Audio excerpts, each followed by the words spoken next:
محدثین نے اپنے زمانے میں جتنی پا سکے وہ پایا، انہوں نے اس کو کتاب کی شکل میں جمع کر دی. دین کی خدمت سمجھتے ہوئے انہوں نے یہ کام کر دیا کہ آگے اس سے لوگ فائدہ اٹھائیں گے. لیکن اب یہی بنیاد بن گئی ہمارے جھگڑے. بدقسمتی یہ ہوئی کہ یہی بنیاد بن گئی ہمارے جھگڑے. ہم نے یہ دیکھا کہ اس میں فلاں عمل نہیں ہے، اس کا مطلب ہے کہ ہے ہی نہیں، یہ عمل ہے ہی نہیں. اور پھر اس کے بعد ساری مصیبت کھڑی. تو نماز امت کے تعامل، توارث اور تواتر سے منتقل ہوئی ہے.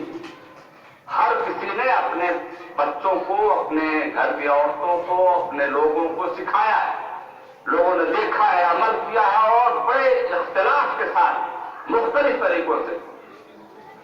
بہت سارے اعمال کی تو کوئی روایت ہی نہیں ملتی، لیکن ہمارے یہاں رائج ہے مثال پر رکوع سے اٹھنے کے بعد ہاتھ لٹکایا جائے کہ ہاتھ باندھا جائے. اس کے بارے میں کوئی روایت نہیں ہے، لیکن لوگ لٹکا بھی رہے ہیں، باندھ بھی رہے ہیں. یعنی رکوع سے کھڑے ہو کر کے بہت سارے لوگ، ہمارے یہاں ہندوستان میں تو سب چیزیں نہیں ہے، عربوں میں آپ کو مل جائیں گے. رکوع کے بعد وہ ہاتھ تب بھی باندھ لٹکا. نبی کریم صلی اللہ علیہ وسلم سے رکوع میں، سجدے میں درجنوں دعائیں ہیں، منقول ہیں کتابوں میں، درج ہیں حدیث کی کتابوں میں کہ رکوع میں آپ درجنوں دعائیں پڑھتے تھے، سجدے میں آپ درجنوں دعائیں پڑھتے تھے. لیکن امت پوری ایک ہی دعا یاد کر کے پوری زندگی نماز پڑھ لیتی ہے. کہیں تو یہ نہیں بیان کیا گیا کہ ایک ہی پڑھ لو. وہاں یہ حضور یہ پڑھتے تھے، لیکن ایک پڑھ کے، کیونکہ یہ سب چیزیں لوگوں کے علم میں تھی، لوگوں کو بتایا جا رہا تھا، لوگ واقعات سے، حضور کی زبان سے سن رہے تھے، منتقل کر رہے تھے. تو اس طرح سے نماز جو ہے وہ تواتر کے ساتھ منتقل ہوئی ہے. اور تواتر میں کبھی ایسا نہیں ہو سکتا کہ غلط کوئی چیز چلی آئے. ایک تو یہ ہوتا ہے نا کہ کوئی کام کچھ لوگوں نے کسی علاقے میں شروع کیا، آپ وہاں یہ کہہ سکتے ہیں بھائی ٹھیک ہے کہ ہندوستان میں پایا جاتا ہے، لیکن اور اسلامی دنیا میں تو نہیں پایا جاتا. اس کا مطلب یہ ہے کہ یہ چیز نہیں ہے. لیکن ایک چیز وہ ہر جگہ پائی جاتی ہے. دنیا کے کسی بھی کونے مسلمان ہے اسی طرح سے رہتا کرتا ہے. اس سے یہ واضح ہو جاتا ہے کہ ساری چیزیں ایک دوسرے سے منتقل ہو رہی ہیں. اب یہ قرآن مجید ہے، قرآن مجید امت کے تواتر سے منتقل ہو رہا ہے. قرآن مجید پہلے ہی دن سے یہ پوری امت سے منتقل ہو رہا ہے. یہ نہ تو فقہاء نے بیٹھ کے اس کو ترتیب دیا ہے، نہ محدثین کی حدیث کی کتابوں سے نکال کر کے اس کو جمع کیا گیا ہے. یہ پوری امت کے تواتر سے، تواتر کہتے ہیں سب لوگ مل کر کے اس کو آگے بڑھا رہے ہیں.